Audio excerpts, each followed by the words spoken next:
Bismillah. Assalamualaikum. Kaifa halukum? Bagaimana kabarnya anak-anak ibu semuanya? Semoga semuanya dalam keadaan sehat ya. Kembali lagi dengan Bu Rani di pembelajaran MDTA materi Al-Quran. Sebelum memulai pembelajaran, kita berdoa dulu yuk. Bismillahirrahmanirrahim. Raditu billahi robba wa bil islami dina wa bi muhammadin nabiyya wa rasula.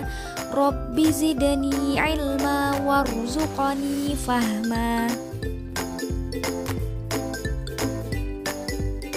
Submateri kita adalah yang pertama surah Al-Ikhlas, yang kedua surah Al-Falaq, yang ketiga surah An-Nas.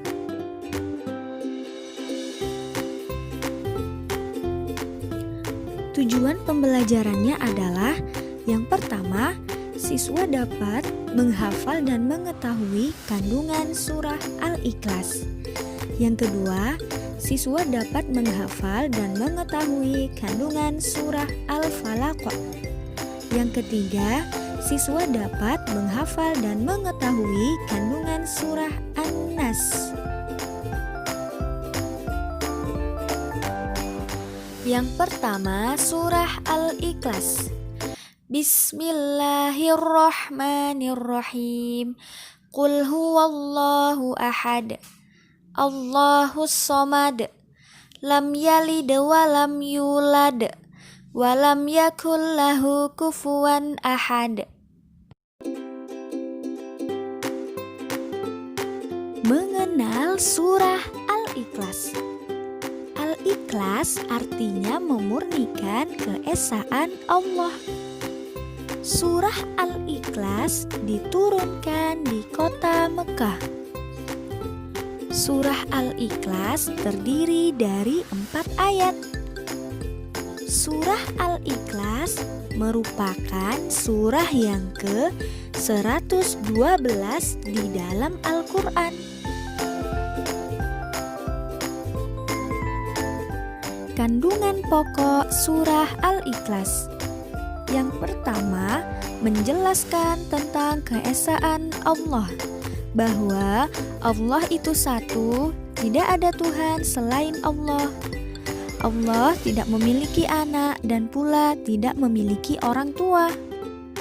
Yang kedua, meyakini bahwa Allah Tuhan yang berhak dan wajib kita sembah.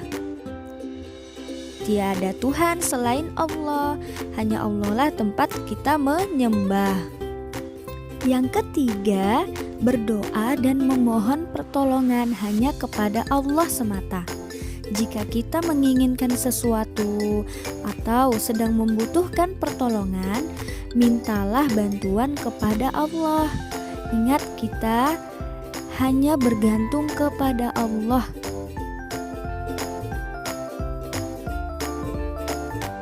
Dua, surah Al-Falaq. Bismillahirrahmanirrahim. Qul a'udzu birabbil falaq. Min syarri ma khalaq. Wa min syarri ghasiqin idza waqab. Wa min syarri naffatsati fil 'uqad. Wa min syarri hasidin idza hasad. Mengenal surah Al-Falaq. Al-Falaq artinya waktu subuh. Surah Al-Falaq diturunkan di kota Mekah. Surah Al-Falaq terdiri dari 5 ayat. Surah Al-Falaq merupakan surah yang ke-113 di dalam Al-Quran. Kandungan pokok surah Al-Falaq. Yang pertama, manusia harus berlindung kepada Allah dari segala bentuk kejahatan, baik itu kejahatan malam, kejahatan makhluk, dan kejahatan sihir. Kita harus selalu berlindung dan meminta pertolongan kepada Allah.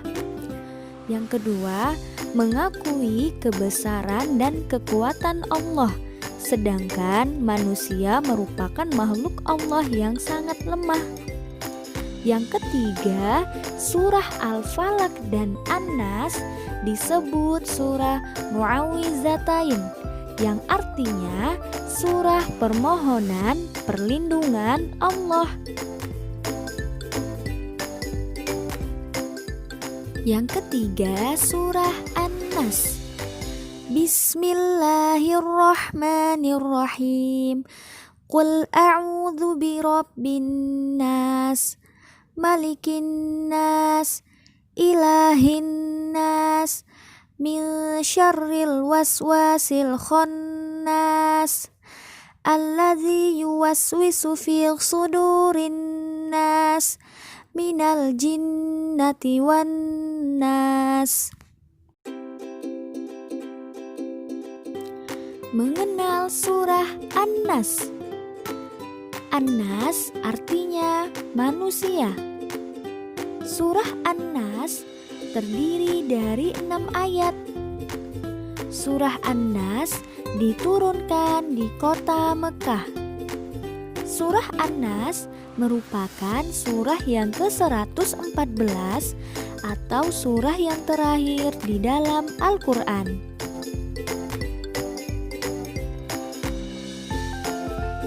Kandungan pokok surah An-Nas. Yang pertama, surah An-Nas mengandung isti'azah yang artinya permohonan perlindungan. Yang kedua, manusia harus berlindung kepada Allah dari gangguan jin dan manusia yang jahat. Karena terkadang ada manusia yang iri dan dengki terhadap kita. Bisa saja dia menggunakan dukun untuk menyakiti kita. Yang ketiga, manusia hanya boleh meminta pertolongan kepada Allah, bukan dengan yang lain seperti meminta kepada dukun atau meminta kepada pohon atau sumur. Itu tidak boleh ya, itu dinamakan syirik. Kita meminta perlindungan dan permohonan hanya kepada Allah semata.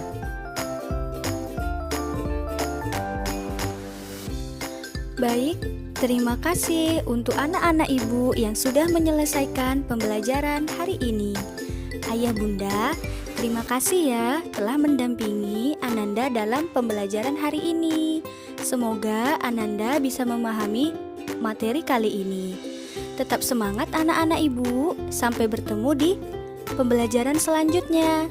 Wassalamualaikum warahmatullahi wabarakatuh.